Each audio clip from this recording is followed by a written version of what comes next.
coming up on Thursday, which will be over it's called a little rebellion now and then. And it's on Shays' Rebellion. And Shays' Rebellion is probably the closest thing that this country's come to in terms of communist revolution, in terms of the battle cry being equality, where the resources are going to be taken and redistributed based on this idea that government, or those who are controlling the resources, were not meeting them out equally.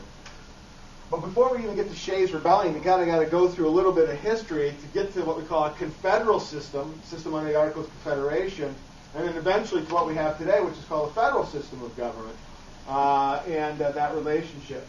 The three structural systems of government between central government and regional units of government are the unitary,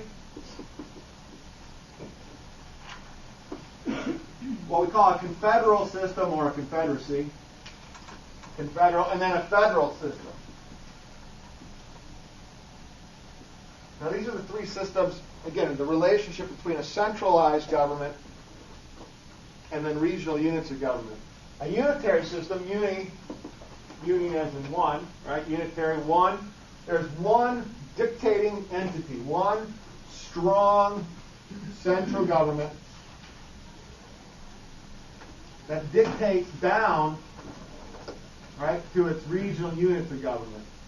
So what you can and can't do at this level, right, is dictated from that central government. The confederal system, then, is the opposite to this. The confederal system is, if these guys are weak, in the unitary system, the regional units are the strong ones in this confederal system, and the weak government is the central government. And under the Articles of Confederation, in our confederal relationship to separate sovereign states bound together through this loose agreement, the states, right, the original 13, they were the strong entity dictating to a weak central government, and an impotent, toothless central government that really had the ability to cajole, to ask, to request, but not to mandate. And then a relationship of shared power, where neither the central government or the states, or in this case, in our case, the states, are strong and the other is weak, but there's a system of shared power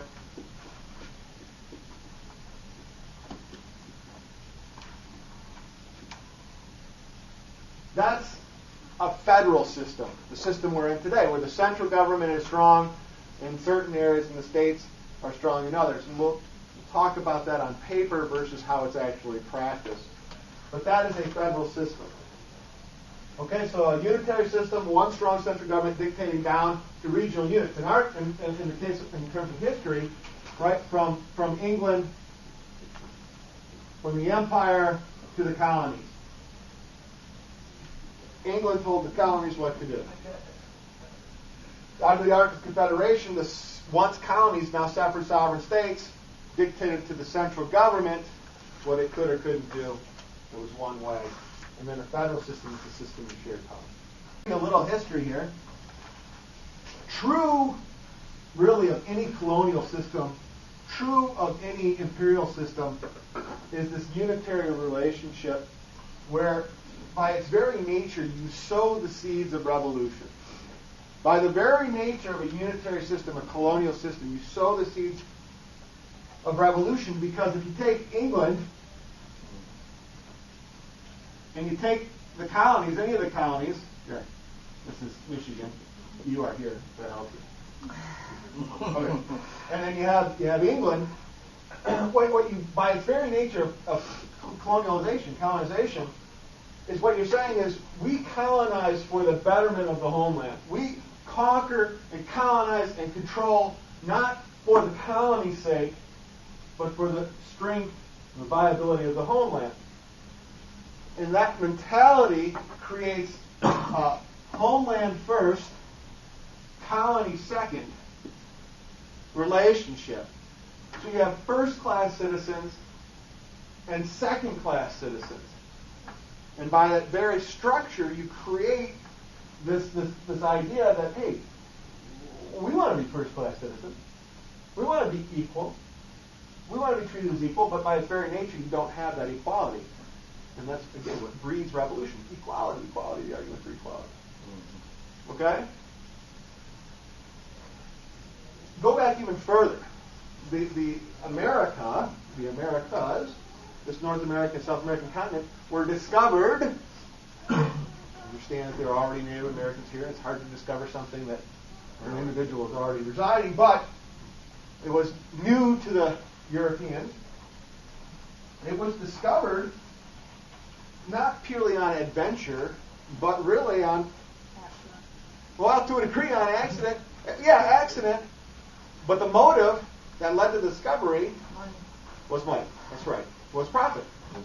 Specifically, it was trying to find that route to the Orient.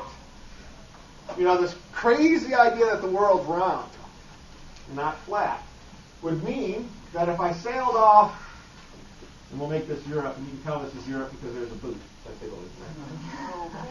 Okay. $10 million budget. I don't have a map. But the idea is that if the world's round, we sail off to the west, we're going to pop up over here in the east. And why would you do that? Well, this global trade that is beginning to take place where products from the east are coming through to the market, the central market, and to the west. So the supply is getting to the demanders in the west. All right? So this is product coming from the east to the west. Well, it's the hard currency, the gold, the silver, which is leaving the west to the east. And there's basically a trade imbalance, not unlike today.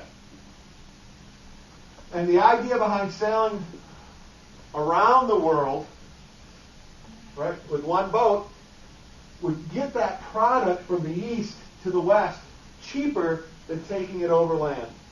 If you wanted to get product from east to west and you were going through somebody else's territory or country, you had to pay a toll. You paid the toll. You paid the tax. You paid for the protection.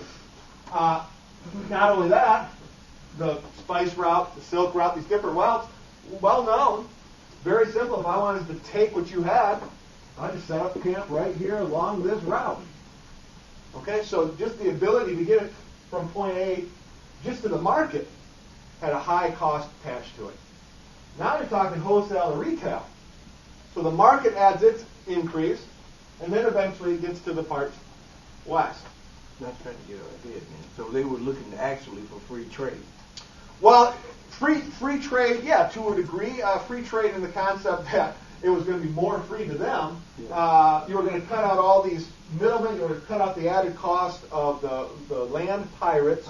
You're going to cut out the middleman in terms of the market. So these tolls and taxes, the added cost to thievery, and then the market from wholesale to retail were all added to the cost of the product that eventually made its way to the consumer. So the idea is you take one boat, right? Right. And even though Columbus was Italian, Genoan, it's who funds his trip? Spain, right? So the Spanish, they're funding this crazy idea that the world could be round. And then if you sail this Spanish ship around to this side of the world, load it up one time with the products, and then bring it back, you cut out all the tolls, you cut out all, for the most part, the land piracy, and you cut out the middleman here and get that product. So why was the America discovered? Yes, certainly on accident. What was the motive? Money. Yeah, ultimately it was the profit, or what profits may come from getting a product, the very same product that you can find here. Without all these. Yes, cheaper. Right? Somebody you pointed out capitalism. Right? Why does capitalism work? Because the motive is to do it more efficiently, to do it cheaper, do it a better way, build a better mousetrap. That was the motive. The world had not been circumnavigated, right? They hadn't gone around. The circumference of the world was a guess. Nobody was sure. And Columbus's guess was off by quite a bit. Has to be land masses. Yeah. The fact that there's land masses in the way is obvious that he was off a bit. But when he sails at a trajectory that you would think would take him to the right spot. But because he's so far off in the total circumference of the world, his calculation how long it's supposed to take him to get there, he never gets to the East Orient, puts him into kind of a weird situation where They haven't spotted land, they haven't spotted land, they haven't spotted land. So the first land they ultimately do spot, they assume this has to be it. We have to have made it.